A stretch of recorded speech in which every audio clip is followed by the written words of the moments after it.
I am Candice Smith. I'm a GIS specialist with Gloucester County GIS. So background is I used to work for emergency management prior to my time here in GIS, and I saw a need down there for the current system that they were using to manage crisis.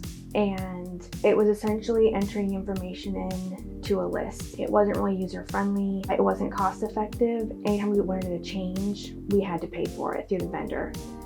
So fast forward to my time in GIS, I was doing another project for emergency management, and I came up with this brainchild. GloCo is short for Gloucester County. EOC is Emergency Operations Center. It is structured to mirror the EOC staffing. So we've got all the tabs up here, and these are all sections that they would work in and all of the positions they're assigned to, so they would just easily go to wherever they need to go. So typically during a hurricane impact, we would see some road closures due to flooding or debris, and our public safety section would focus on that. And this is staffed by our sheriff's department, so they could have deputies out in the field closing these roads down and providing detour information to citizens.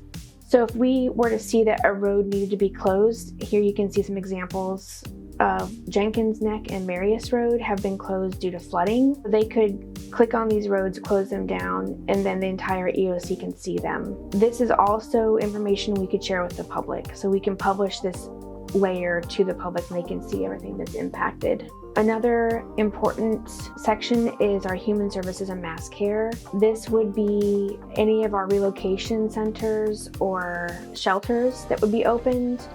Also those with any sort of special needs that need our support. We would document what shelters are open or what relocation centers are open, what their capacity is, if they are maxed out, and we would be in communication with the staff at that location, and they could access that. They can access this system remotely and enter in their own information. It just feeds to us in the EOC. There are so many different positions that we would focus on. Debris management would be another activation we'd see during a hurricane or after a hurricane. There would be debris. So as things are entered in here, they will populate here with just overall numbers.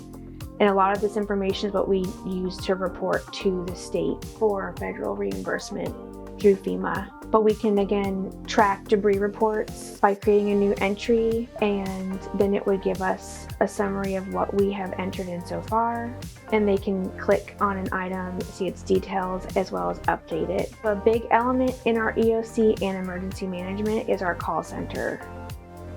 That is typically how we would get information from the public. So our call takers use this page to collect that information and make entries. And based on what the call is, it'll populate in one of these categories here, as well as map it. If we had a debris report called in, they would make the entry, and then that would show up here as well as in the debris management page. So now everybody can map their own data. We can visualize it, we can share it, we can manipulate it, and that hasn't been seen before in an EOC. I've done statewide conferences and national-wide conferences, and talking to other emergency management departments and other conferences, people are really wowed by it, and so that tells me that there's nothing else like that they're seeing. To see it in play is really special, but I've also created something that's really effective. Emergency management has something now that alleviates some of that stress. Now they can focus more on getting support to our citizens if they need it, and that's really what emergency management is about.